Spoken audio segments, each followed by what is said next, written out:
Warning. Our YouTube channel and its videos may contain scenes, language, and content that may not be appropriate for all audiences.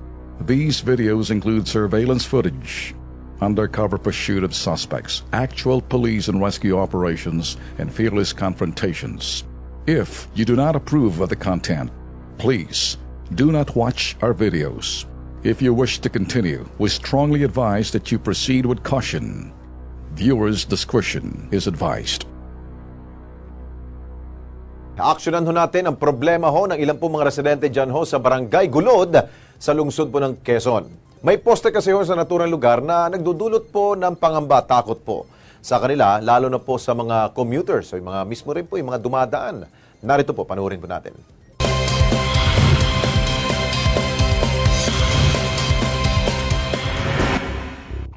Abot tanaw lamang ng 74 anyo sa si Rodolfo Habilito, isang vendor at residente ng Barangay Gulod, Quezon City. Ang poste na ito na may katandaan na. Sa kanto ng Tagumpay Street at Quirino Highway na naturang lugar, makikita ang naturang poste. Nakatagilid. Maraming wirings na nakakabit. At sa sobrang katandaan, unti-unti na itong nabibiyak. Ayon kay Rodolfo, malaking abala rin ito sa mga residente. Baka may babagsakan na pasahero. Mga nag-a-attend yung mga pasahero, baka mabagsakan. Ang poste, gamit daw ng mga telecommunication companies na nag-ooperate sa naturang lugar. At ang problema, nagtuturuan na raw ang mga ito kung sino ang magpapalit ng poste. Kaya naman, panawagan ng mga residente rito. Kailangan palitan talaga. Para natakot ang mga pasahero, baka mapagsakan sila. Nako, siguro ho, kayo mismo ho, mga ka-KP, kung kayo po ang magbigay ho ng inyong pong opinion, sigurado ho, anay na lamang ho ang kumakapit na lamang ho doon. Anytime, accident can happen.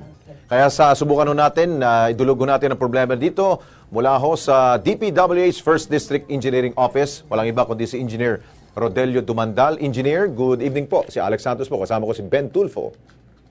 Sir, good evening din po. Apo. Engineer.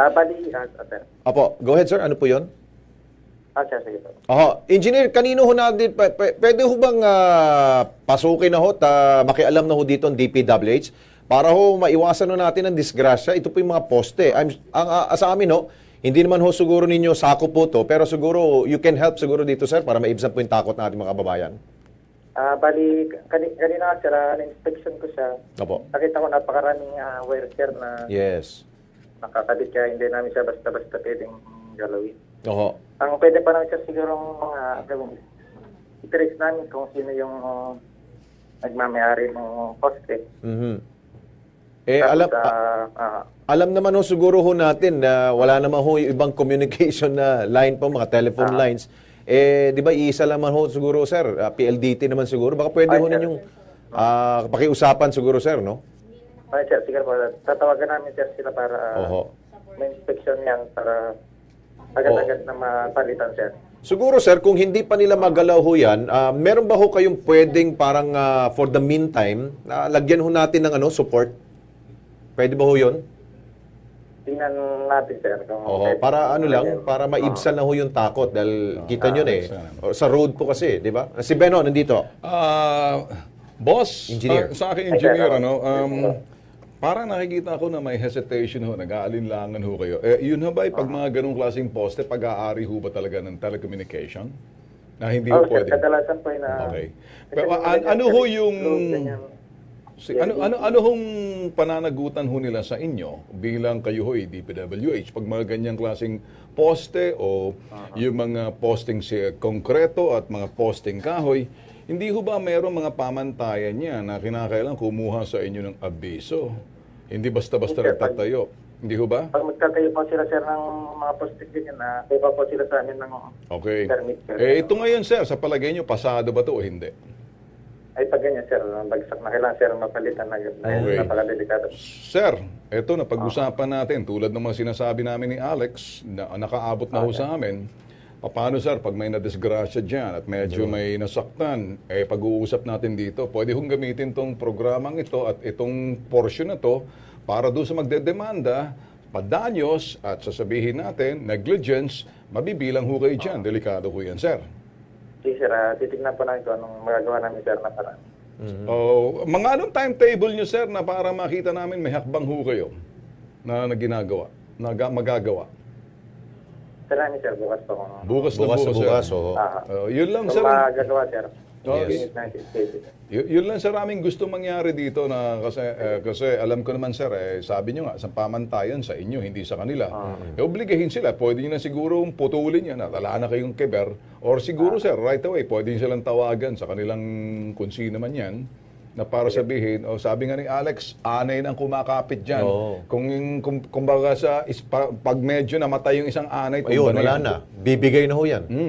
Parang kadena, ang bawat anay kadena. Pag isang mahinang anay dyan, tumba na yan. Kaya may nag-aantay dyan kanina, Lex, na parang akala ko, nag-aantay ng panggatong eh. Gusto nilang iuwi ka. Engineer! Sige sir. Tabayanan ho namin ang inyo pong aksyon po, sir. Kilos prontong aksyon ninyo. Engineer, thank you so much po. Magandang gabi ho sa inyo. Si Rodelio Dumandal, ang engineer po yan ng DPWH. Ang bait natin ngayon, Kasi Lex, nakita ko kanina, tama ka nga naman.